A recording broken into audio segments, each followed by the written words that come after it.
StreamYard looks here for me. All right, ladies and gentlemen, welcome back once again. You know what's up? It's your favorite podcast, Keeping It Rio. I'm coming at you today with, I believe, and this is a big mistake that I made the other day. I think I may have accidentally misnumbered a couple podcasts. So I'm not sure if this is episode 167, 168, or 169, but it's one of those three. The truth of the matter is, though, today's guest is number one in our book. And I would love to welcome our guest to the podcast today. This is actually a holiday morning. It is, I was just sitting here at my computer and I realized this and told my guest, today is Cinco de Mayo. It is Sunday morning, 8:30 a.m. And I am meeting my friend Shawn Rivers today for the first time. So Shawn, thank you for taking the time to be here. Welcome to Keeping It Rio. Why don't you tell us a little bit about yourself, my friend? Yeah, appreciate you having me on. I'm personally hoping that this is episode 169. And so, yeah, just a little bit about me. So I love like making connections, things like this, networking with different people. So here's a little bit of my backstory. So when I was growing up, I was that super overweight kid, not to the point of obese, but I mean, I was definitely wearing some XL, double XL shirts. I probably weighed about 40 pounds heavier than I do right now. And so in between my junior to senior year, I actually dropped about 20, 25 pounds just in that one summer. We had a kid transfer to our school who was super jacked. He took me under his wing, started working out, all this kind of stuff, started eating right. And that's really where like my journey to what I do now, where I'm at is really where it started. I'm a health and fitness coach. So really it's just, how do I help people develop healthy habits, learn what to eat, how much are we actually eating, what food is quote unquote good, what food's bad, all of these kind of misconceptions that we have in a world full of knowledge, and helping people navigate that to build a sustainable lifestyle for themselves. So a little bit more about myself, because I know that you love talking about overcoming adversity, things of that nature on the podcast. So when I was 19, I was in school. I went to Bridgewater State in Massachusetts here. And so I was actually wrongfully accused of a DUI. And it set my whole world on fire. It was penalty after penalty. I was kicked out of school housing, had to commute without a license. It was absolutely crazy. I'd be happy to go into any and all details on that. And so from there, that led me into this spiral of drinking, partying, all of these different just vices that I really clung to, a big distrust in myself, in others, especially a distrust in authority. And that just over time developed. And at one point I just had to go make a change. It wasn't this one crazy big epiphany moment, but you know what? It was able to make it so that I'm now able to help people that have gone through similar things. And so when people come to me and they're drinking on the weekends, I'm like, hey, I understand, because I've been the guy that's been going to work at 10:30 in the morning having a drink. So now I'm not like a crazy sober person. I'll drink if I want to, but it's nothing like I used to. And that's just one more way that I'm able to help people. Yeah, I can go into any topic from there that you want me to. I want to lay a solid foundation there for you. Yeah, rock and roll. We're going to have ourselves a great episode today, I can tell. So let's start off with the earliest phases of life. You mentioned, okay, we're going to kind of skip around just a little bit sequentially here, but as a young man growing up, I had a similar situation. You know, my parents owned a convenience store. There was all kinds of amazing things there. There was giant bottles of soda. There were candy bars. There were cigarettes. I learned how to smoke cigarettes when I was 8 years old. My parents aren't here anymore, so I could admit that now on the statute of limitations. But I understand, you know, I was around a bunch of really bad things, and I didn't understand that as a kid. And I was always kind of a little chubby guy myself, and was never really super aware of anything. And growing up, you know, I was never like made fun of for it because it was never really that substantial. But I understand. I've been there. Tell me a little bit about what it's like growing up. You know, what were your surroundings like? I'm kind of guessing you were probably like me, a kid that just kind of living the dream and, let's throw some ice cream down and we'll worry about what happens later. But it Yeah. becomes a problem in your life. And at a young age, you start having to deal with these scenarios. What's Mhm. that like as a young man growing up? And, what kind of adversity did you have to face from your friends, other people that maybe weren't your friends, so Yeah. on and so forth? Yeah. I think the biggest thing in terms of I wasn't personally bullied. Like it wasn't like, oh, hey, like point and look at this like bigger overweight kid. It was more just the stories that I'm going to tell myself. Like, you become really insecure. There's very little confidence. You don't really know how to talk to a girl or things like that. And it really kept me isolated a lot. So, not necessarily going and like having trouble making friends, but my friends that I had, it was more difficult for me to open up with them. It was more difficult for me. And this isn't saying like, oh, hey, give me sympathy here. This is just what I went through. Right. And so everyone's pain is going to be different and subjective to them.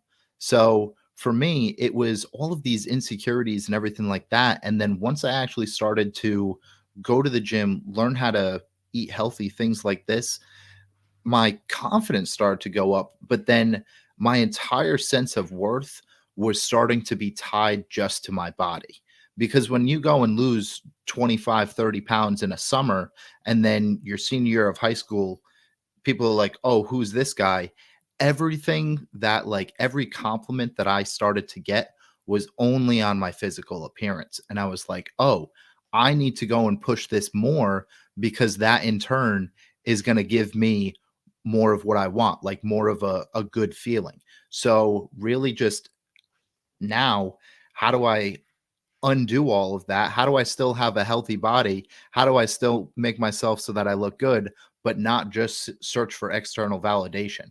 So when I was growing up, like similar to you, it wasn't my parents didn't own a convenience store or anything, but it was we always had snacks around the house. We always had the little Debbie's, right? I remember when I was in high school too, where a typical weekend was all right, me and my buddies are going to go grab 3 big liters of soda. We're going to spend $30 on snacks and we're going to be up from 8 p.m. till 5 o'clock in the morning playing Call of Duty. And I'm going to eat 2 entire bags of chips. Right.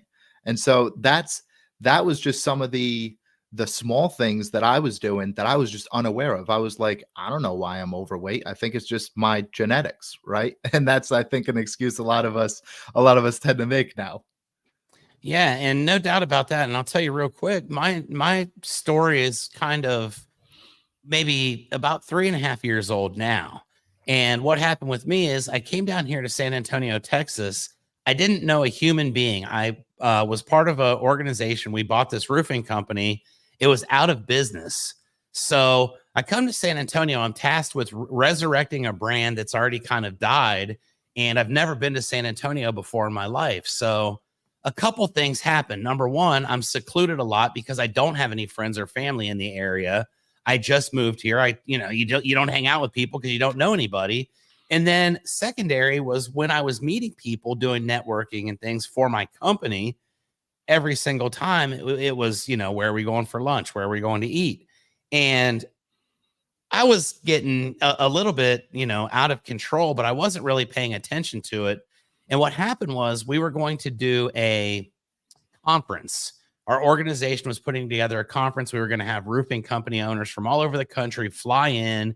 We were going to do a single day event. And this was the first time in my life that I was going to be a featured keynote speaker at an event.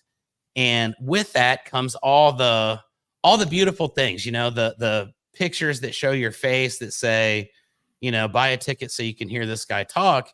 Well, the problem with this is, Shawn, I see the picture and I have a face that looks like a basketball, maybe like a super overinflated basketball, to be quite honest. And I realized that for a couple months prior, I was always blaming my camera guy for like, your angles are making me look really fat. And like, you don't realize it, but I saw that picture and it was like a slap in my big fat face. And literally that day, I decided I was going to make a change. And, without going through all the minutia, here we are 3.5 years later. I was at the gym at 5 o'clock this morning on Sunday. I lost over 100 pounds. I've got about 20 of it back in muscle now, but I'm in the best shape I've ever been. And I'm super, super happy. I gave up a lot of the toxic stuff that I was doing, and I'm still in the process of it, but it's quite the commitment. Mhm. And for me, the biggest problem has always been I grew up in a family that was large as far as just obesity goes. Mhm. And there was never any real understanding of how these things work. So I get by myself and I start kind of looking into it and figuring it out a little, and I start getting these results. But I also recognize one thing: when I go to the gym, you see a lot of people that go in, you recognize that they're trying or they're putting in the effort, and you only see them once or twice, and they don't ever really see it through. Mhm. What was your motivation? Like you said, you met somebody, it changed your life completely. You were getting compliments, which great, that feels awesome. But again, you also realized it was all external, and the guy on the inside was still probably feeling similar to what he was before. What does the steps look like for you as far as, not giving up, not just saying, what the hell, this isn't worth my time or my effort. I Mhm. still feel bad even though I look good. What Mhm. kind of stuff did you have to deal with as you were going along the process there? Yeah. I'll share just something that's really helped me because every time that I come and have a conversation with someone, I hope that I'm able to give either you or someone listening real actionable steps. And so I think that's always the best way for me to go into a conversation. So when I was going through all of this, the biggest thing that was helpful for me was actually looking at who I wanted to be. I didn't have this clear vision of like who I wanted to be internally or externally. I just knew that the version of myself that I wasn't the one that I wanted anymore. And if you just continue to tell yourself, I don't want this, all that's going to happen is you keep continuing the same pattern because your brain is just telling you your brain doesn't understand a negative. So all that's going to happen is you just keep getting the same thing, the same thing, the same thing. And so when I was going through this, it was really big for me to look at, okay, you know what do I actually want my life to look like and how do I want to feel? When I can actually understand how I want to feel, then all of those little actions will it's easier to map out those little actions that go in align with how I want to feel. So, how do I want to feel waking up? All right, well, I want to feel energized waking up. All right, well, that means that I got to go to bed earlier. That means that I'm not going to sit on my phone all night. That means that I'm not going to watch TV till 1 o'clock in the morning. That means that I'm not going to snooze my alarm. And so the actions become easy when I can actually write out, visualize who I want to be and how I want to feel. So I don't know if that answers your question or if I need to reframe that a little bit. That definitely does. And that's the way that I do my decision making as well. I had a birthday about, I guess it's been almost 2 months ago now.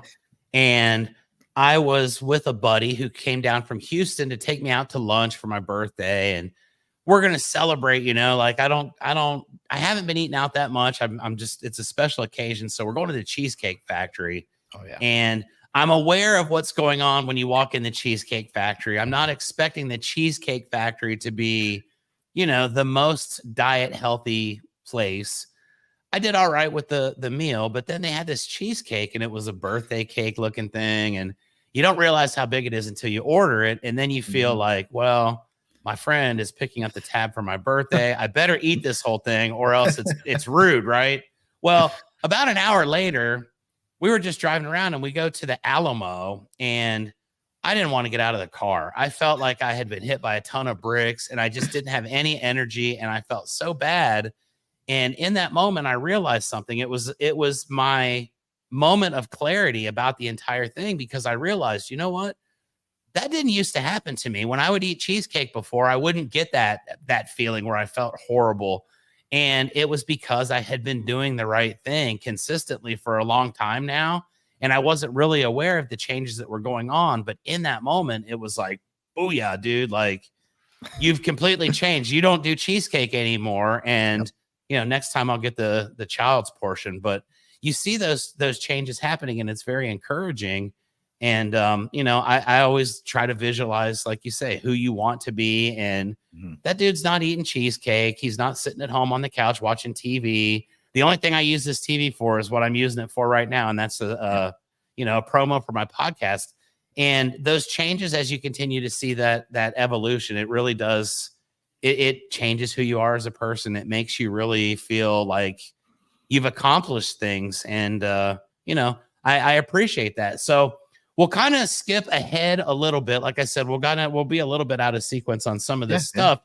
We've got the childhood portion, and you've found someone that took you under their wing and mentored you and really changed your life.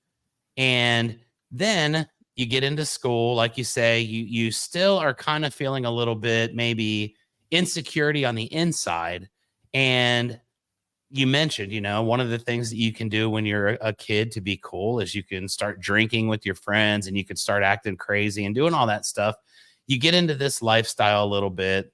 And I think the thing that really got me was when you said that you were accused of a DUI. So in order to be accused of a DUI, you probably weren't sitting at church or something like that at the time that it happened. So tell me a little bit about this. How does this go about happening to you? And obviously the long-term damage that it does to you, not just emotionally and personally, but it messed up everything. So tell me how you find yourself in a position where you get accused of driving under the influence of some kind of a substance. Yeah. So it's an interesting story because it's not something that you hear all the time, right? Even when I was taking my drunk driving course and everything like that, like I go and tell my story and instructors are laughing because it's like, oh, really? Like this guy. So I'm 19 at the time. And what had happened was I used to work at the school. So I used to work at the school, and after our shift, this was during a winter vacation, so no one's at the school. It's 5 o'clock when I'm clocking out, and I get pulled over at 5:02. So I had taken a left on a right only, which is illegal. But I just was lazy. If you take a right, you go all the way around the school. It's an extra 10 minutes versus just going left. You hop right on the highway. So I take a left on a right only. Cop is coming the other way. He decides to pull me over. So he approaches the car and he's like, oh, it smells like weed in here. And I was like, yeah. So he decides to ask me to step out. I'm like, yeah, sure, whatever. I'm not really thinking it's a big deal. So he asks if there's anything in the car. I'm like, yep, I got like $20 worth of weed in the center console. So he's like, all right. So he takes it out and whatever. And he's like, I got to give you a sobriety test. And I was like, okay, weird, but sure. So I take a sobriety test. I walk through a straight line. I do fine. Then he says, all right, well, we got to, you have to stand on one foot and count up. And I was like, okay. So right foot, go 60 seconds. He's like, perfect. Left foot, I go 23 seconds. And then I put my foot down. And he's like, all right, that's it. And he arrests me from there. And that was the big thing. That was it. Just because I couldn't stand on one foot, which honestly, the majority of people can't. Even now, if I was to go and try to stand on each foot separately, I don't know if I'm going to last 60 seconds on each foot. So that was the end all be all to it. And I still didn't think, even at the time, I didn't think it was a big deal. But he arrested me. He towed my car. I had to have a friend come pick me up, drop me back off at my parents' house.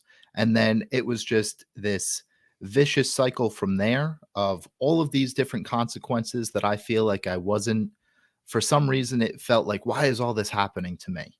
And so I'd be happy to go into anything further from there. But that was the starting point of how it happened.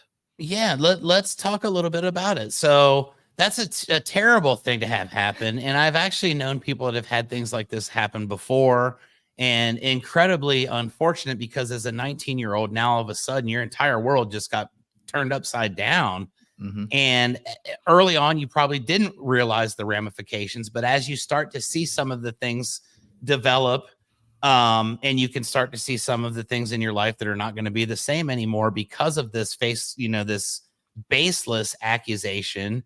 And there's really not any way for you to defend yourself in a situation like that. So tell me about, the next couple days, weeks, months after you've been arrested. What does this Mhm. process look like for you? Is this something that you're going to be stuck with for the rest of your life? Is it something that's going to just be a short term?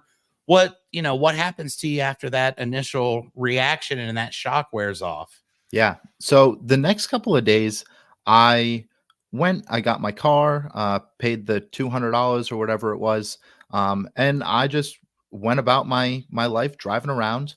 And this went on for just a couple of days, like it was normal life. So I had to go to a court appearance the next day, um, and that's just a general like hearing.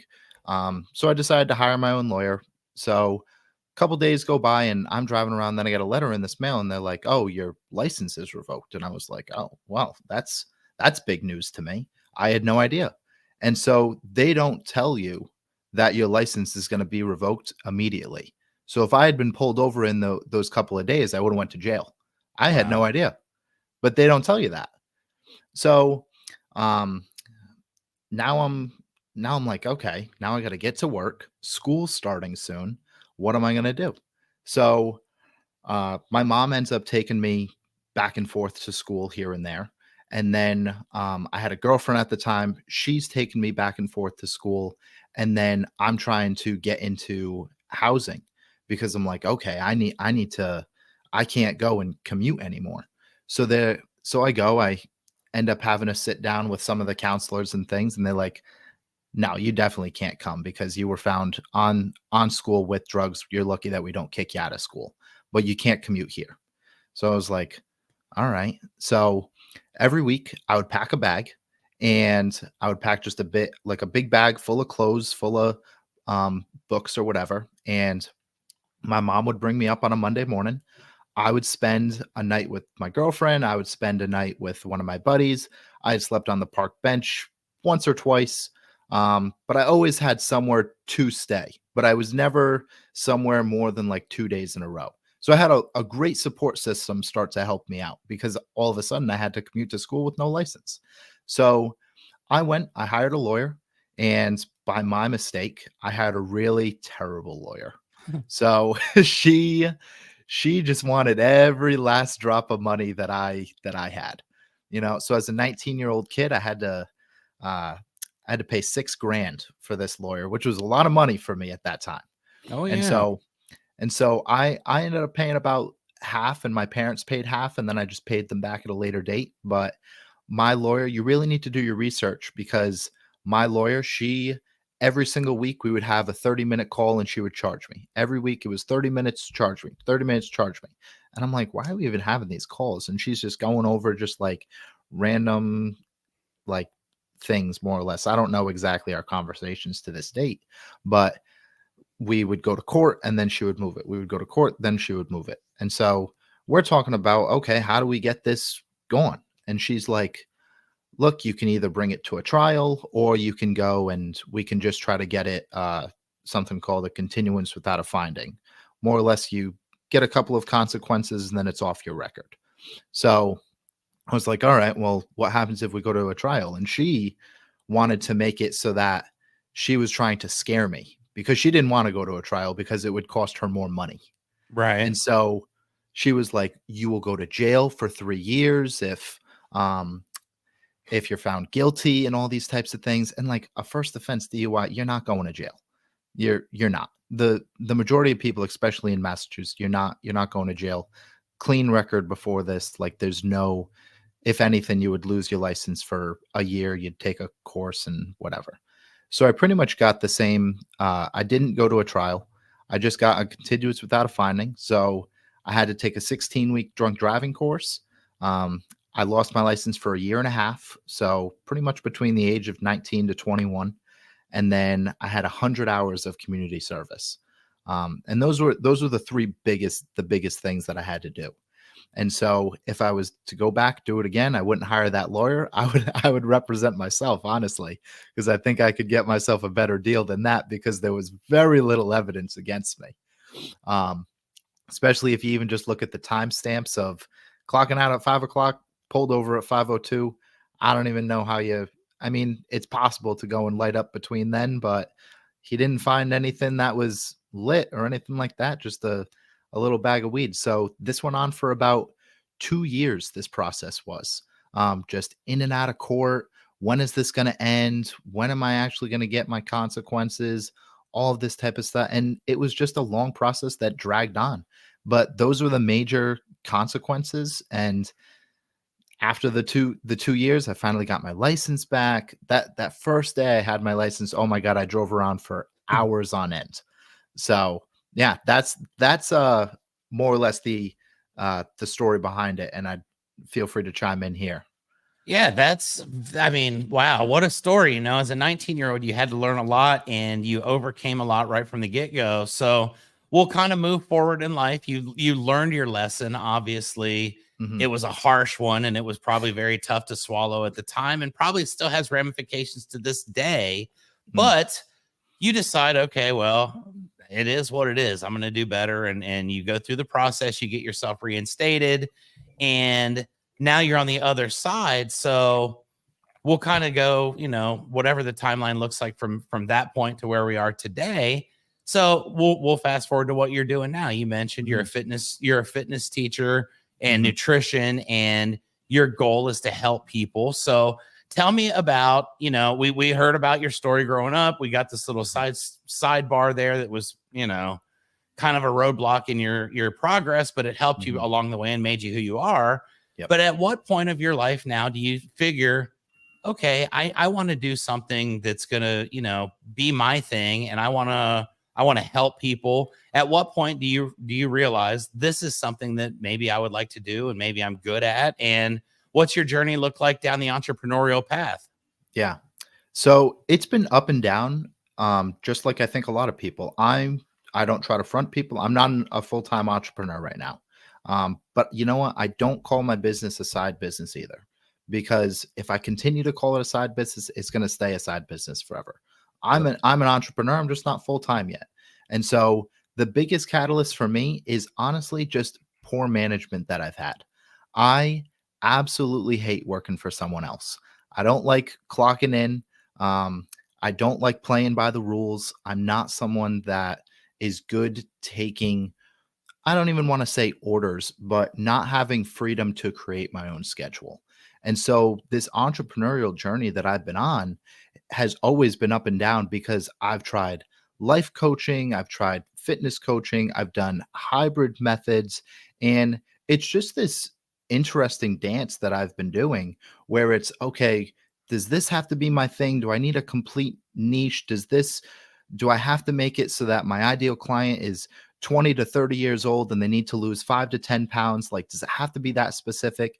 And so I'm continuously learning who I'm actually here to serve and who I'm here to help. And the biggest thing for me is just now, all right, now I actually understand who I'm here to help. It's the people that know what to do, but they're not sure why they're not doing it. That's the person that I'm here to help. It's not the person that's going and wants to go and drop um, 20 pounds and do a bodybuilding show, or they want to they're having hormonal issues, and that's not my realm. But the everyday person that for some reason they're overwhelmed with information and they've tried every diet in the world, and now they still just continue beat this same cycle. And why can't they actually get the results that they want? There's so many different approaches to take. And so with my approach, it's not fitting this person into this diet. It's how do I fit this diet into this person and into their lifestyle? And when they can actually believe in something, then they will actually have the consistency to continue doing it. The only thing, the large majority of people just lack consistency. And if you were just consistent for an entire year doing whatever diet you wanted, it will work for the most part.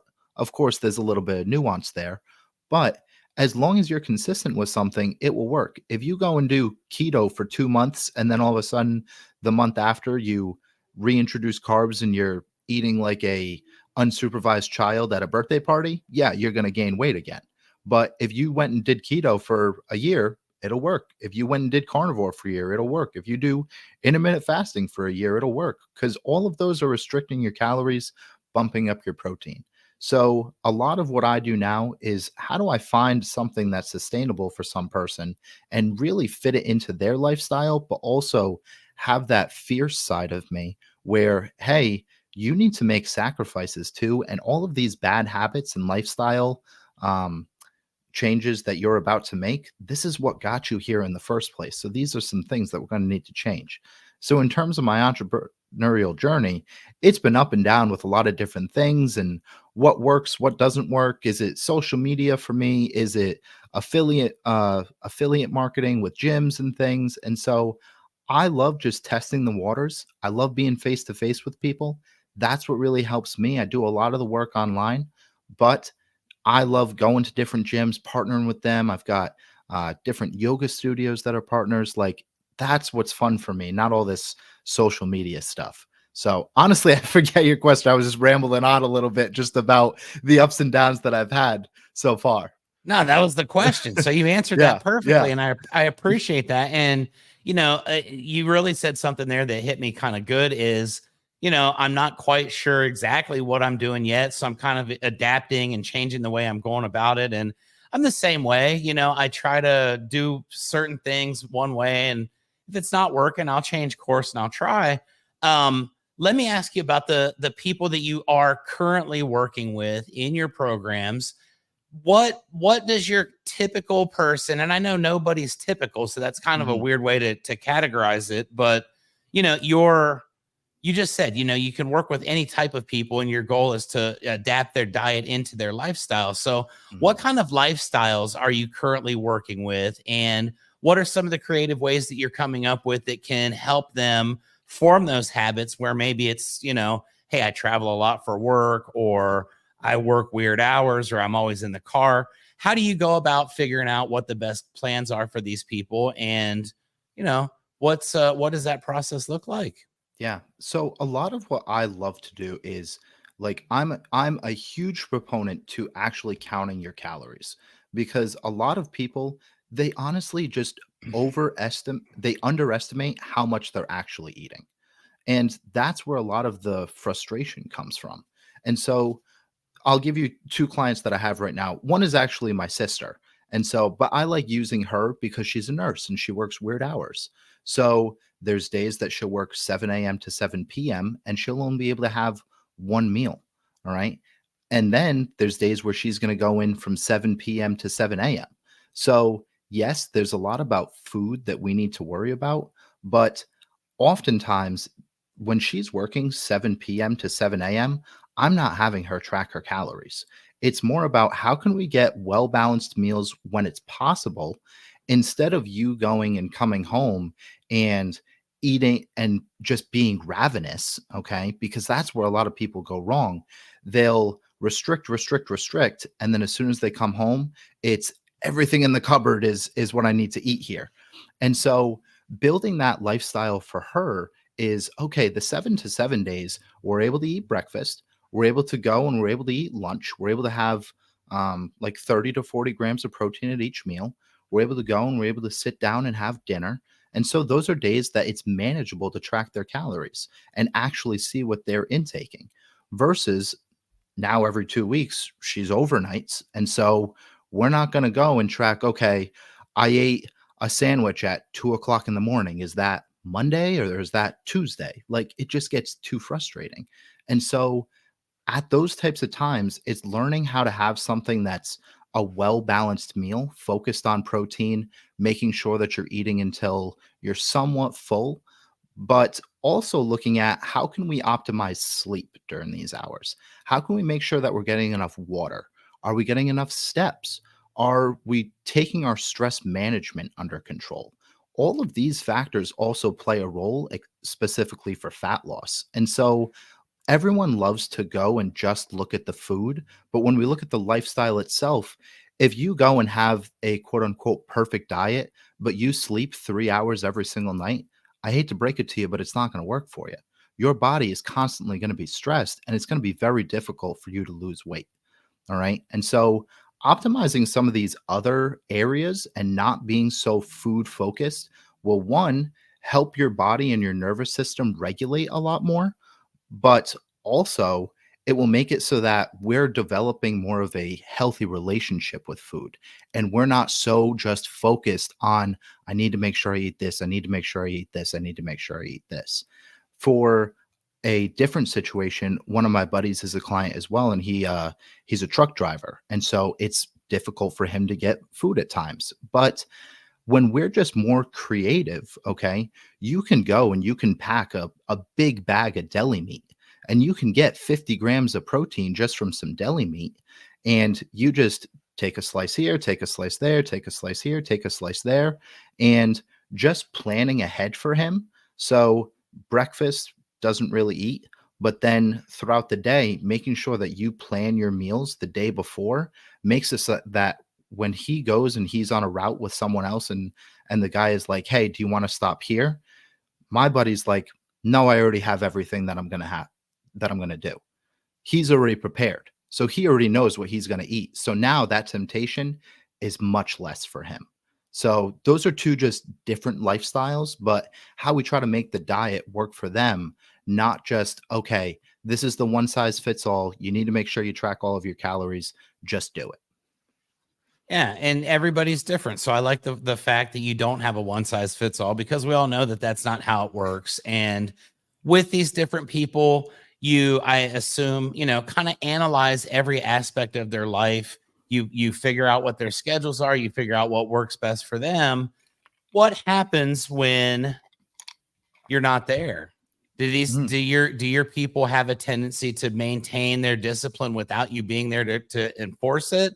Or do you find that sometimes your clients will fall off and you've got to kind of get them back on the horse, so to speak, and redirect them down the right path? Again, that's a nice dance that we get to approach. And so a lot of people, what they just need is structure and accountability. My thought process to dieting and building a lifestyle, it's not for you to go and be with me for 10 plus years and rely on me. So a lot of the times, the way that I approach these situations, when someone is lacking discipline or motivation, if they're not checking in with me, it's less about me just giving you the answer and more about me asking you the right questions. Because if I can ask you the right questions and you can go and figure out the answer for yourself, you're much more likely to stick to that than me just being a drill sergeant and telling you this is what you have to do. So if I can go ask the right questions and allow them to come up with the correct answer for themselves, their lifestyle, and something that they can stick to, they're much more likely and inclined to go and follow that than me just telling them. So, yeah, of course, like clients are going to fall off. You're going to have bad days. You're going to have bad weeks, but it's less about focusing on that little binge or you overate or you went out or you went to a birthday party or whatever it is. If you continue to focus on that, then you're just going to put yourself in this level of shame and guilt. But if you just focus on what can I do right now? What's the best doable option? How do I want to set myself up for the rest of the day, the rest of the week? And really looking into the future instead of dwelling on the past, that's when clients are much more able to build that resiliency and discipline. Yes, sir. Wow. I really like the way that you approach this. And I can tell that you've got a lot of passion for what you're doing. And to me, that's always the best part of these conversations, is just seeing, people really are doing what they can to help other people in this world, to improve people's lives. And it's really cool to see that. So let me ask you this. I got a couple other Yeah. topics we'll discuss before the hour is up, but what is your plan moving forward? You said, you're still kind of not a full-time entrepreneur, which would Mhm. insinuate to me that you've got some other things that you're doing to, keep bills being paid consistently as you're building your business. Mhm. But at some point, I'm going to have to assume that you're going to want to venture off onto your own. All indications are that you don't really like working for other people and you want to be able to Mhm. change lives and do it your way. So what does this look like for you moving forward, 1, 3, 5 years down the road and so on? Mhm. I wish I had this huge grand scheme of everything that I want to happen, especially externally, but honestly, I don't. It's right now it's about just becoming a better person, better man for myself, how do I have more characteristics of discipline and motivation? Less about, okay, I want to make sure that I'm a full-time entrepreneur in 1 year. But then if I wasn't to hit it, I would just feel bad about myself. So it's less about goals for me and more about how can I just elevate myself to a higher standard. So yes, I do want to be a full-time entrepreneur. When will it happen? 6 months, 1 year, 2 years? I have no idea. Whatever's going to happen is going to happen. But as long as I can continue to hold myself to a higher standard every day, every single week, then I know that eventually I will get there. And so, in terms of my entrepreneurial journey, I still like working a part-time job right now. I work at a place called Stretch Lab, and it's just one-on-one assisted stretching. I like a lot of the clients there. I work at a nutrition store for my buddy. I love working there. Like that's still fun for me to go and interact with different people. And then I'm still young. I'm 28, where I can go and work 30 hours doing those ventures. And then I can also work 30 hours doing what I do now. So I can put in a 60-hour week, and it's easy for me because I've got no wife or kids. I don't have a huge like amount of bills that I have. And then as I continue to stack up like all of this cash, I'm going to be able to help service people better because now in the future, like the podcast that I do, now I'll be able to go and delegate more. Now in 6 months, I'll be able to go and hire a video editor.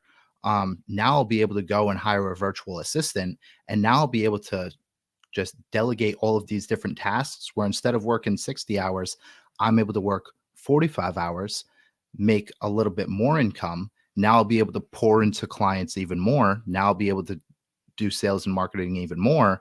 And then slowly I'll be able to dwindle down the amount of hours that I'm working part-time jobs as well. So that's the plan in the future in terms of when it will happen. It'll happen whenever it's going to happen.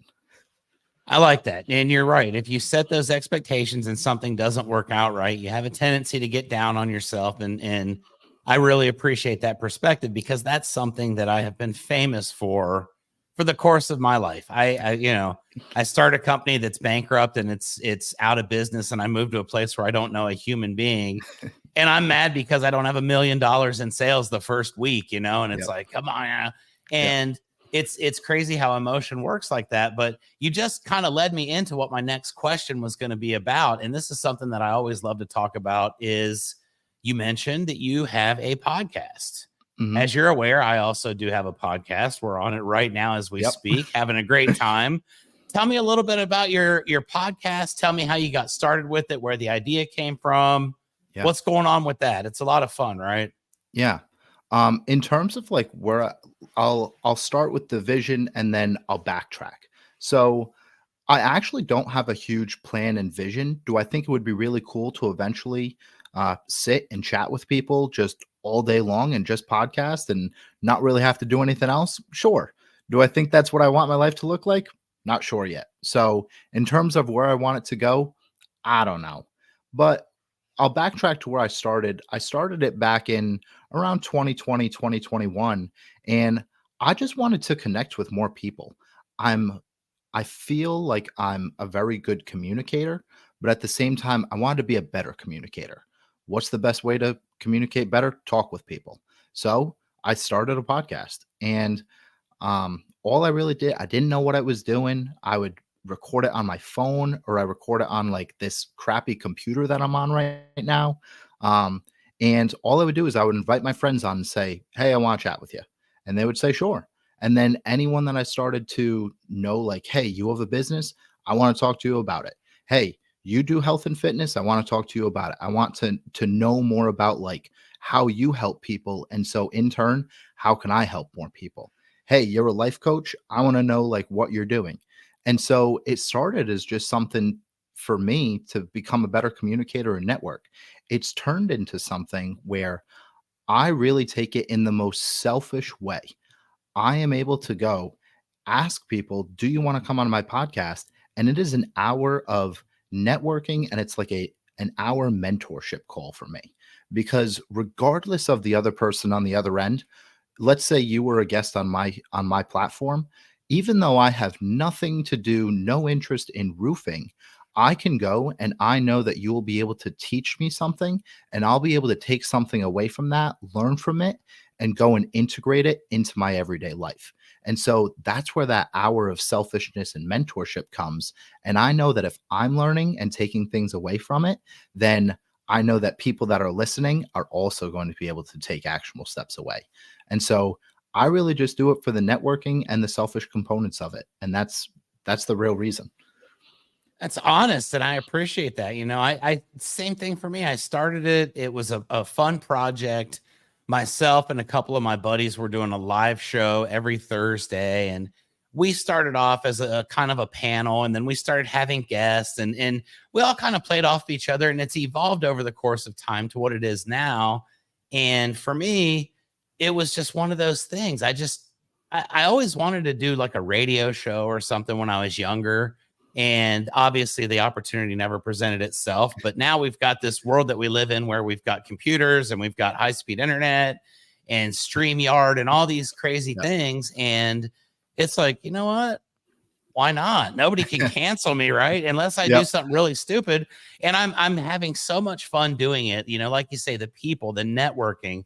I have literally spoken with people all over the world, all different walks of life, all different professions, all different, everything. And I look at the 2.5 years of doing this and I think to myself, wow, I never would have guessed episode 1 that there would maybe even be an episode 2. Yeah. And as you just keep going and you keep getting better and better, and like you say, consistency is what really pays off in these things.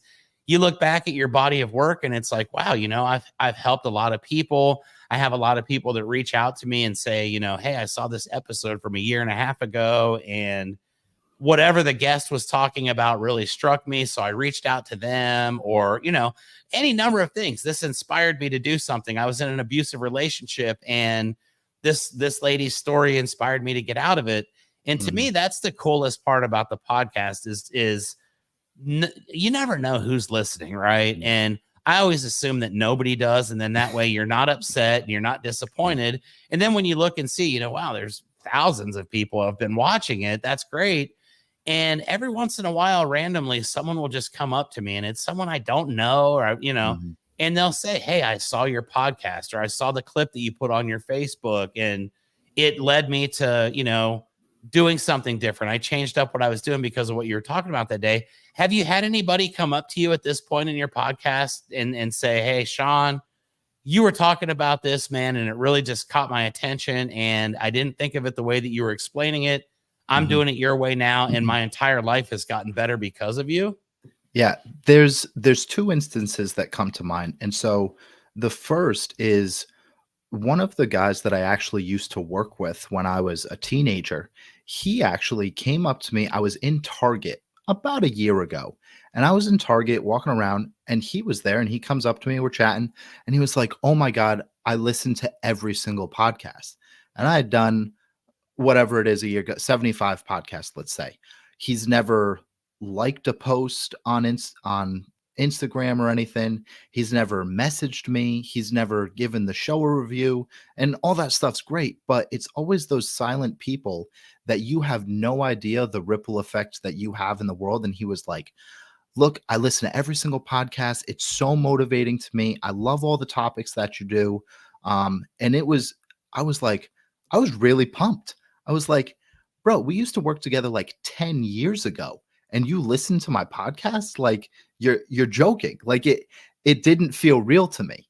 The other really cool thing about it is I've had 4 or 5 people now that have been on the podcast where people listen to the show and have actually done sessions with the guests that I've had on the show.